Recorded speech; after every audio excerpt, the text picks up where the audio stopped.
৭১, ২৪ স্বাধীনতার চেতনা জিন্দাবাদ। আমরা স্বাধীন দেশের নাগরিক ভাই। তাই তো আমাদের ফুলের মতো মেয়েরা এদেশের নিরাপদ নয়। এদেশের স্বাধীন চেতা অশিক্ষিত কিছু মূর্খ মানুষরূপী হায়নার কাছে বড্ড অসহায় আমরা, আমাদের সন্তানেরা।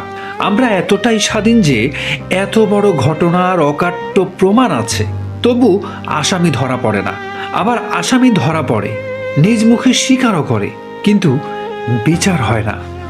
বিচার বিভাগের দিক থেকে আমরা মহা স্বাধীন ভাই। ভাইরে, কার কাছে বিচার চাইবো বলো? কার কাছে বিচার চাইবো? কার কাছে নিরাপত্তা চাইবো?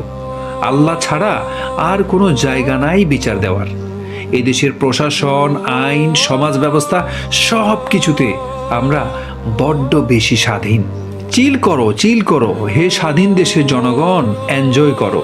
মা আসিয়া, মা রামিসা, তোমরা আমাদের ক্ষমা করো। আমরা তোমাদের নিরাপত্তা দিতে পারলাম না বিচারটাও নিশ্চিত করতে।